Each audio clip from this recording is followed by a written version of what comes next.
This is 99% Invisible. I'm Roman Mars. In February 2023, protesters took to the streets of Oxford, England. Many were wearing yellow safety vests and holding flags and signs with complaints about the local government.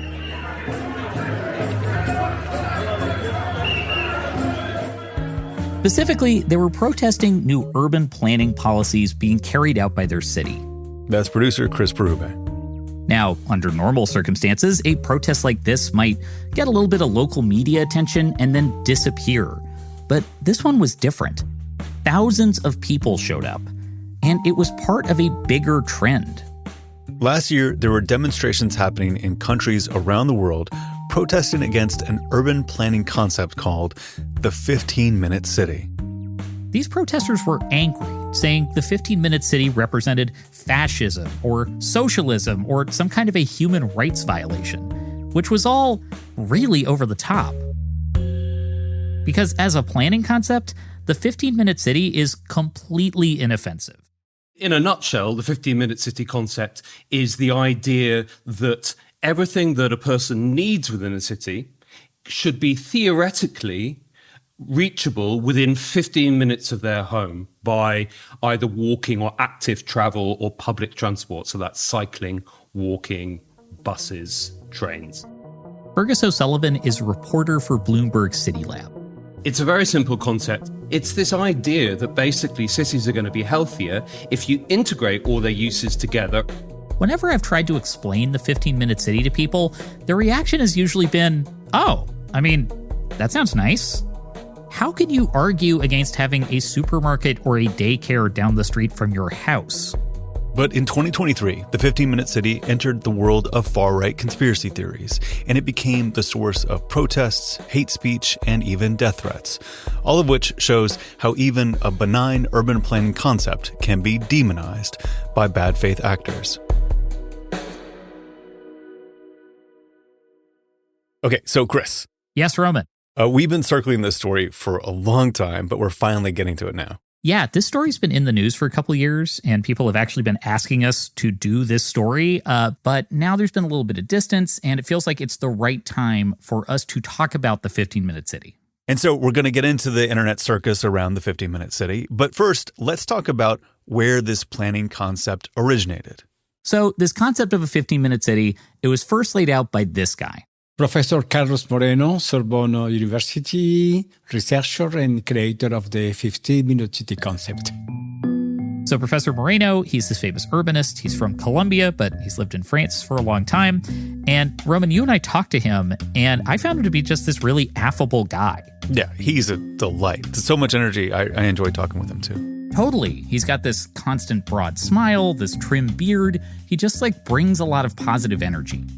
I am Buddhist by my culture. This is very important for having an inner peace. And at the same time, I am a scientist. So before he coined the term 15-minute city, for years, Professor Moreno, he'd been thinking about urban planning, and he concluded basically the way that we are laying out cities, it just does not work. So let's talk about what's wrong with the way we have laid out cities.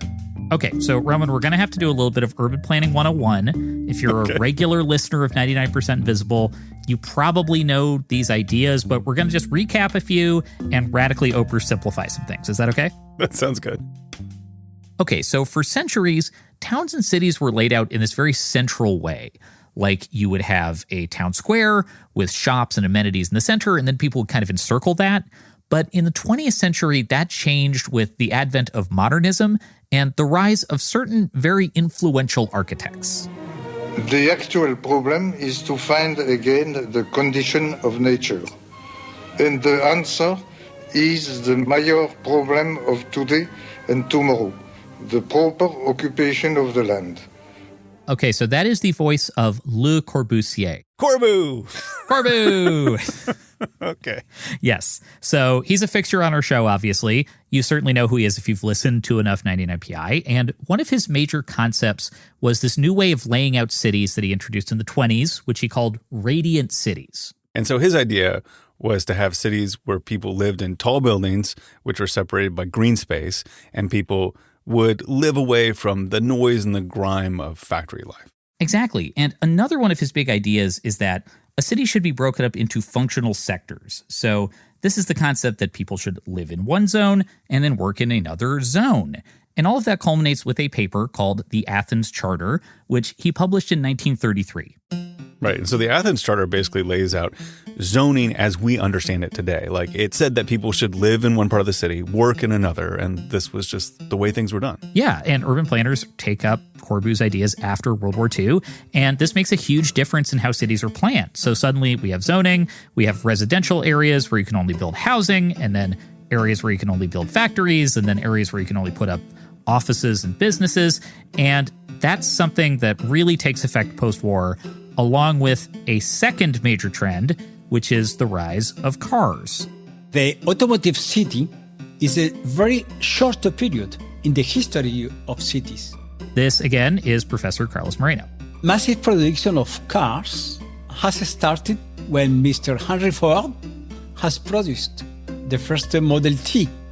The worldwide presence of massive car is just after the Second War. What was the impact just in 7 decades of the presence of car? So we've just spent an entire year talking about Robert Moses and how American cities became centered around freeways and driving. I mean, post-war cities around the world became more car-centric, and urban planners were building more roads and highways all the time. Exactly. So with zoning, people are getting separated from things like work and school and, movie theaters, leisure, and more people are taking cars to get to these places. And to be clear, this really is a phenomenon we're seeing in North American cities after World War II. This is not necessarily the case everywhere. Right. Absolutely. So Professor Moreno, he's looking at these developments and he's thinking, okay, this is not sustainable. So in 2016, he pitches this concept called the 15-minute city as a climate change solution. Basically, all the important stuff should be 15 minutes away on foot or by bicycle. Yeah, and I feel like this is really straightforward. Like, this idea predates him, certainly. Like, many older cities are just naturally like this already because they were laid out before cars and zoning.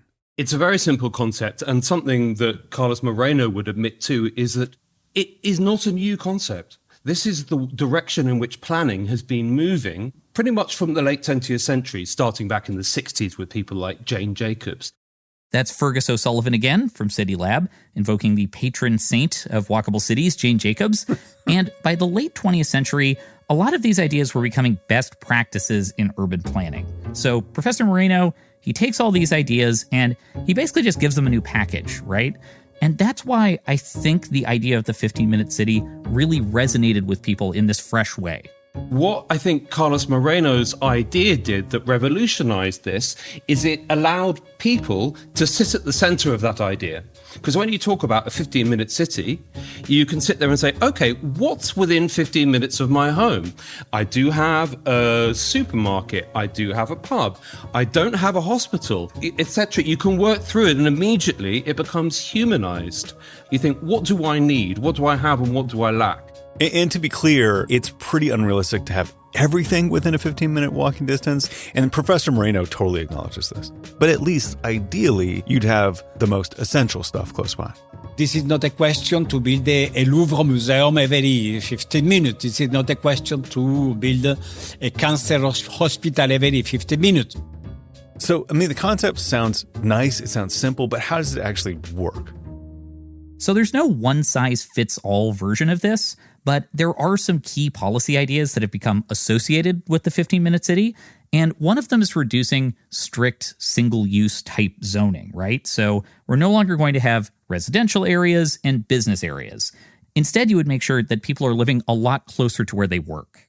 We wanted to mix the uses for having in the same area offices for working, areas for living, green areas, parks, public spaces for people, cultural activities, medical services, leisure activities, in order to offer a diversity of services.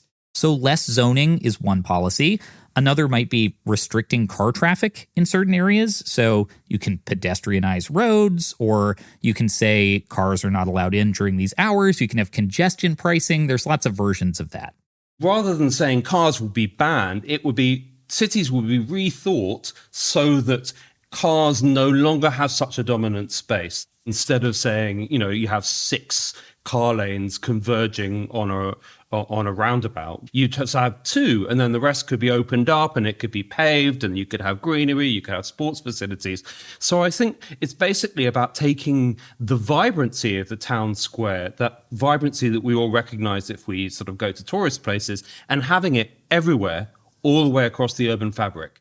So there are a few more ideas Carlos Moreno has mentioned in connection with the 15-minute city, like more affordable housing, better public transit. But really, the 15-minute radius thing and reducing the centrality of cars, that's the crux of the philosophy. And as O'Sullivan pointed out there are cities that actually already do this. There are cities that are already kind of close to being the 15-minute city, especially in Europe. And this is just trying to replicate what a lot of older European cities are like. Yeah, but then the 15-minute city also gives them kind of some language to what it is that they're doing, right? So a couple of cities actually jump on the bandwagon right away. They say, we want to be 15-minute cities, right? One of them is Shanghai, and one of them very famously is Carlos Moreno's hometown. It's Paris. So in 2014, Anne Hidalgo was elected mayor, and a few years after that, she made the 15-minute city pretty central to their city planning. And she actually named Carlos Moreno as an advisor. So Paris started implementing a bunch of these policy ideas, like partly under the guise of having a more livable city and also around the concept of fighting climate change. They reduced car lanes and they increased the number of cycle lanes into the city centre. They pedestrianised certain areas. They made other areas much, much less car accessible. And they have tried to increase the green areas by as much as possible, partly because, like so many places, Paris is suffering from extreme heat in the summer and they're desperate to try and cool that down. And I gotta say, there is a visible difference in the city, right? Like, you see a lot more people on bikes. You see areas where cars cannot go in Paris now. A lot of green spaces where people can walk. So Paris took up the 15-minute city as this kind of organizing principle. But something happened in 2020 that really just thrust it into the spotlight of global urban planning. I think the reason it came into the media and into public discussion with such powerful force was due to the pandemic. It's very much that lockdowns, suddenly everyone is concentrated in their local areas. And because kind of everything had changed, we were rethinking everything about cities. Like, Totally. Why do we live next to each other? What is work for? And one of the things that was super clear as people were walking more and trying to find ways to interact, that it was really nice to be close to amenities. Yeah, and lots of mayors and urban planners, they start taking this up too. They're hearing this from people. So in the wake of COVID, we're seeing lots of cities passing resolutions and saying, we want to be 15-minute cities. We want to be more like 15-minute cities. So Buenos Aires, Busan in South Korea.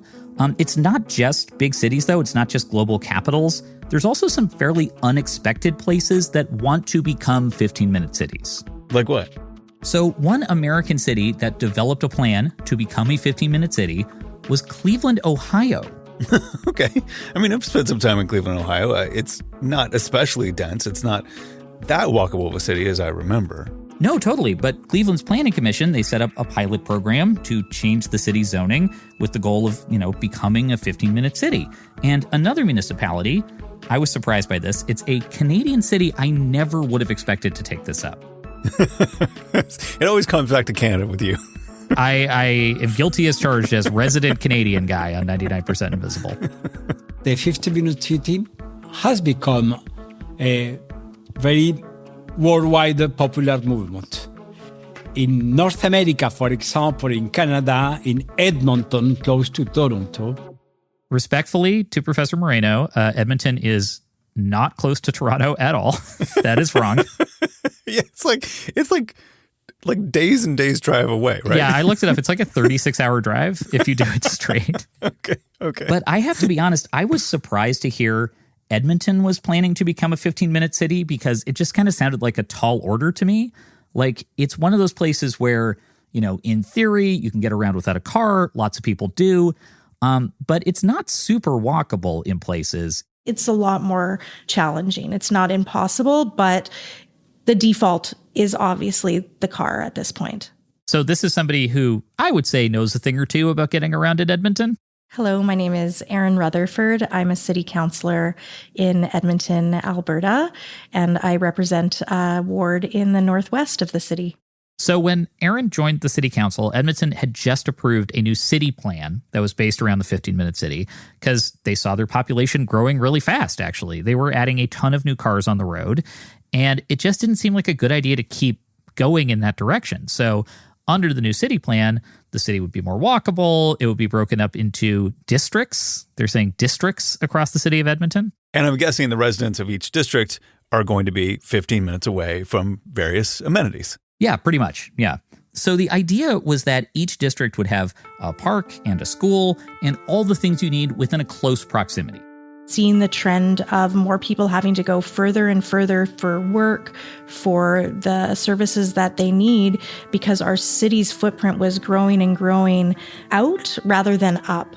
How do we ensure that we're also building a climate resilient city and a city that allows people to not have to drive an hour one way in traffic? So by 2022, Paris, Edmonton, according to Moreno, dozens of places around the world have taken up this urban planning concept. But as we know, from here on out, things get very rough. So when we come back, how the far right made the 15-minute city and Carlos Moreno into the boogeyman.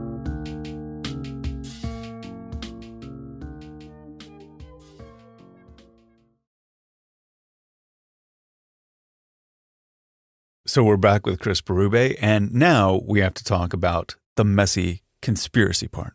Unfortunately, yes. So in 2020, the 15-minute city is becoming popular with urban planners and all these places. But around this time, there was also a major spike in awful political rhetoric. So, Roman, I mean, you remember what it was like in the summer of 2020. It was a brutal time. Yeah, it was terrible. Absolutely. And some of the rhetoric, especially like far-right rhetoric, it was spilling over into the conversation about urban planning. That there were a lot of conspiracy theories around lockdowns. There was a lot of people found lockdowns enormously stressful and then were tending to see the underlying politics of that as inherently sinister. And I think actually that was the springboard. Anti-lockdown activism bled into anti-15-minute cities activism.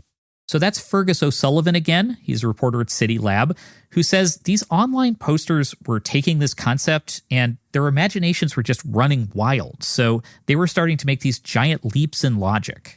I suppose the idea of people have heard 15 minutes and then think that cities are going to be portioned into 15-minute zones that are going to be controlled and that you will therefore need some to pay a fee, pay a toll, have some kind of permit to get in and out of these zones.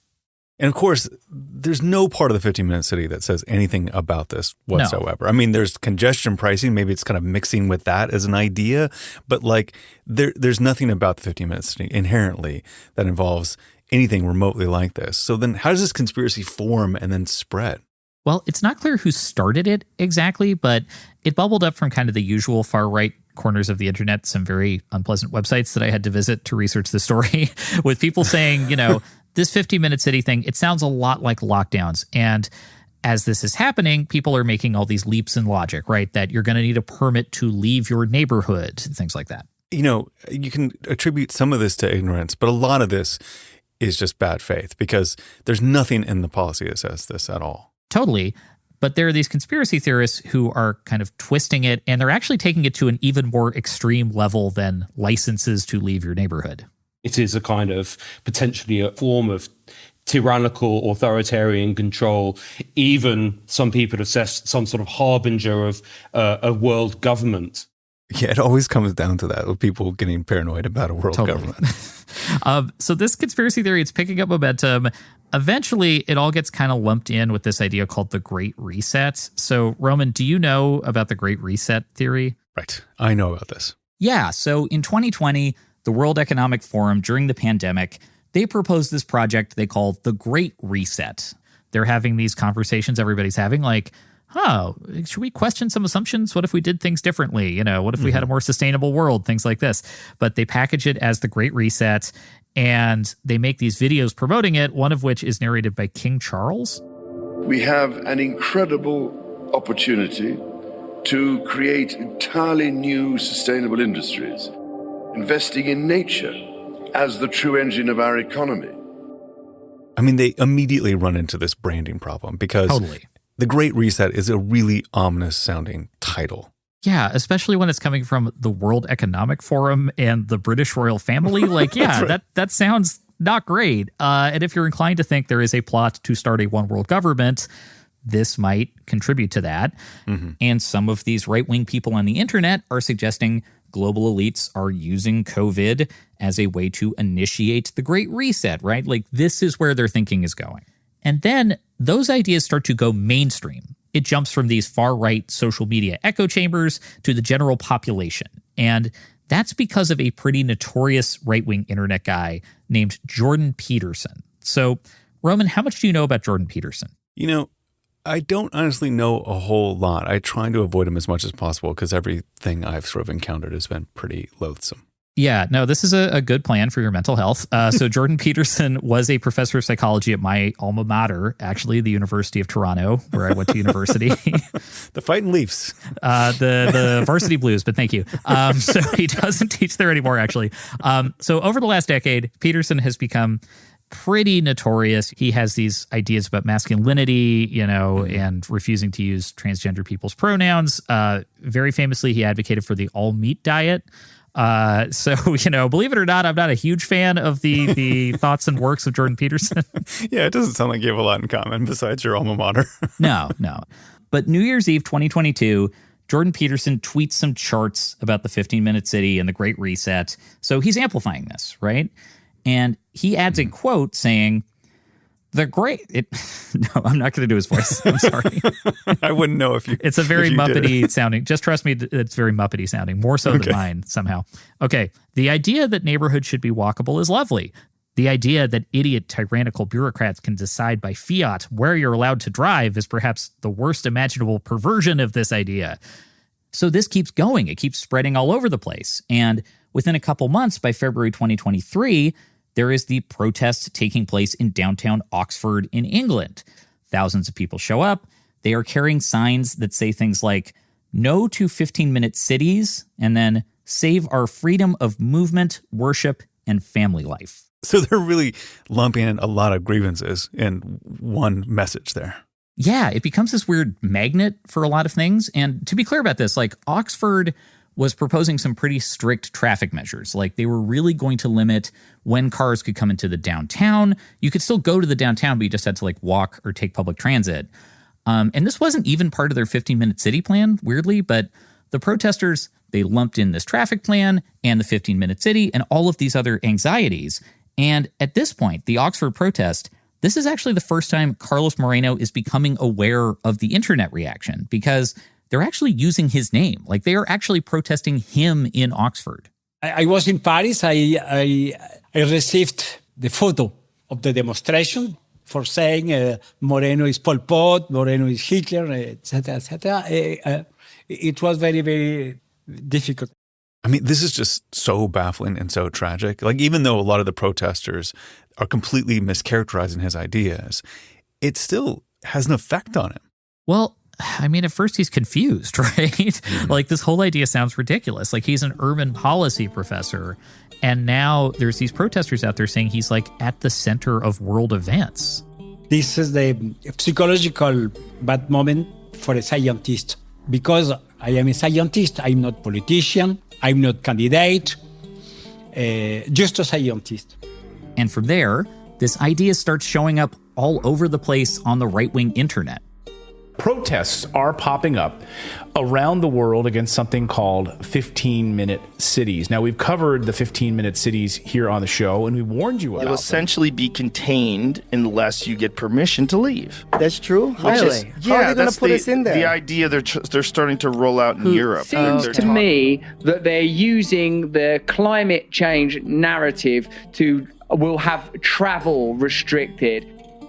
I mean, one of the ironic things about this to me in this like whole mishmash is that the 15-minute city doesn't strike me as a left-wing idea at all. Like, if anything, it really harkens back to an old way of thinking about city planning, that about, kind of small towns. Like, it's kind of weirdly conservative.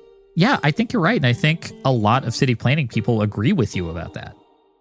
There's nothing inherently leftist about it. I suppose that maybe a focus on affordable housing might be seen as that. But really, it's ultimately a traditionalist way of thinking, and people with perhaps a more small c conservative approach to the world are embracing it more, which makes it slightly paradoxical that people that like Jordan Peterson, who are all about going back to some idea, their idea of what it was 100 years ago, are so against it. So after the protest in Oxford, all this stuff on the internet, things actually escalate even more, right? So city councilors in Oxford start getting death threats, and Professor Moreno starts to get death threats. This was a very complicated period for me, for my wife, for my family, because I received a lot of threats, death threats. I was under police protection.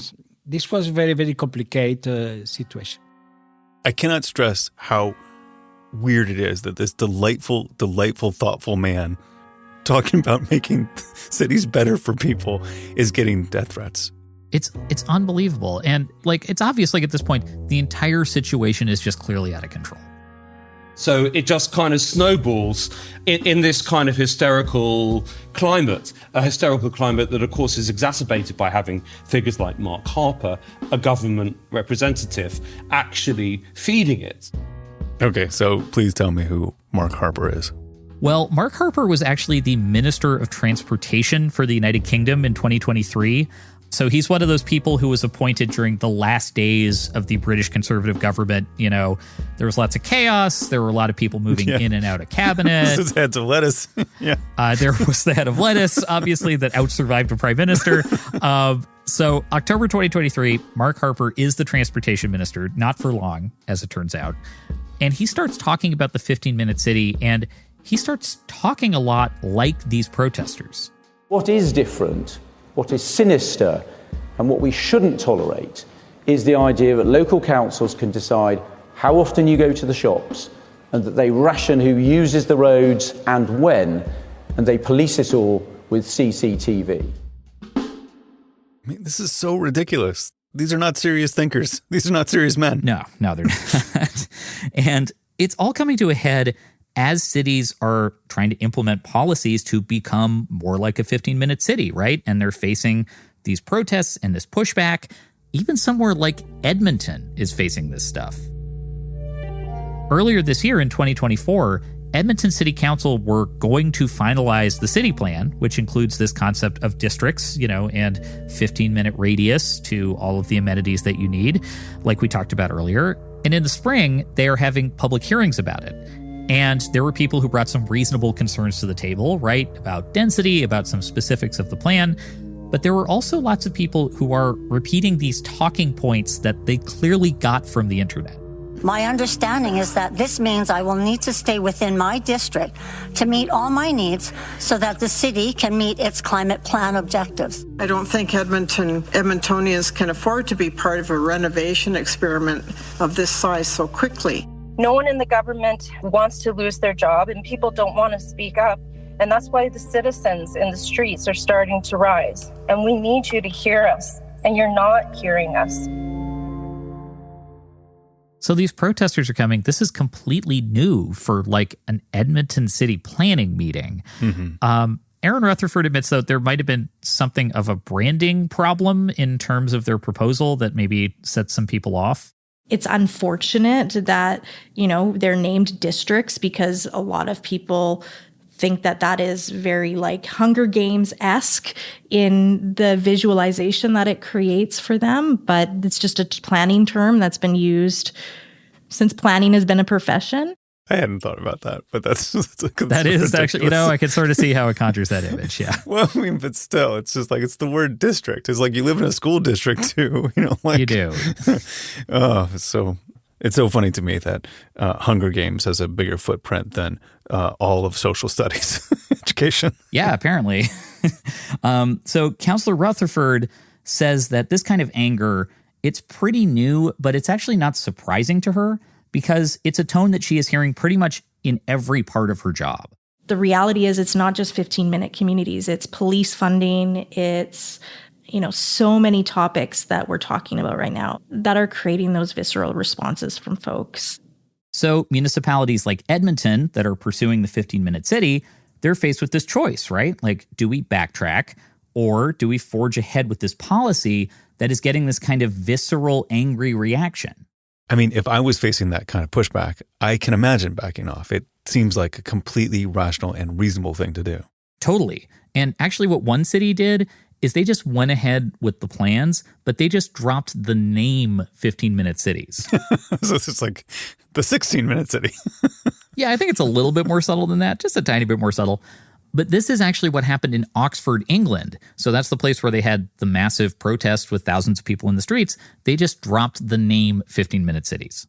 You can get rid of the 15-minute city concept and keep the policies, because all it is literally thinking about what's in your area within a 15-minute radius of your home. Get rid of that concept. You can still work towards low traffic neighborhoods, greater pedestrianization, tree planting, all of these things that individually aren't automatically going to face the same kind of resistance. I mean, we've seen this before, like when, something comes up like the Green New Deal and it becomes kind of unpopular and lots of negative associations sort of get attached to it. The people who are really, diehards that are for the fundamental, concepts therein, just stop calling it the Green New Deal. Right. It's the same thing and it's just part of the, Inflation Reduction Act. Right. This kind of thing happens all the time. Yeah, it's smart to me. I don't know. It just seems like smart politics. Well, I guess so, but there's other cities who went ahead with these plans and they kept the name 15-minute cities. And that's actually what Edmonton ended up doing in the end. So why is that? I mean, it seems like it could be a lot easier to just give it a rebrand. Erin Rutherford explained this to me. So she said in her view, it would actually sow distrust if they stopped referencing the 15-minute city and just went ahead with the same plans anyway. I think we're almost doing a disservice stopping calling it 15-minute cities, because the more we do call it 15-minute cities and the more nothing substantially changes in people's lives, the more that becomes, oh, my fears didn't come to reality. However, if we stop using that language, that actually creates validation in terms of you might be calling it something different, but now you're just trying to do the same thing under a different name, and it can actually fuel distrust further. I can see why she wanted to stick to her guns on this. Right. But what ended up happening in Edmonton then? Well, in June, the city put their plan to a vote, and they kept the language intact, despite all of this protest, despite this pushback. But they did add an amendment to placate some people. So the amendment says, the district plan shall not restrict freedom of movement, association, and commerce in accordance with the Canadian Charter of Rights and Freedoms. Yeah. And to be clear, this doesn't change anything at all. I mean, this is just an additional thing to make people, feel better. Like this is a little bit of an act of political theater, just playing along with the game that they've set up. Right, because freedom of movement is actually guaranteed under Canadian law, right? So it wasn't necessary at all. And actually, at the beginning, this bothered Erin Rutherford because she was voting on this, right? She was a city councillor, and she was worried about giving credence to disinformation around the 15-minute city. My logical brain and my policy best practices brain wanted to say no, but my human side and my heart and realizing that the harm was greater in not giving people that certainty than the harm of, making a redundant sentence in a document swayed me. So the city council adopted the city plan. They added this amendment. And now they're on this path to bringing in some of these actual policy changes to becoming a 15-minute city. And there's other cities that are forging ahead with it too, despite everything that happened.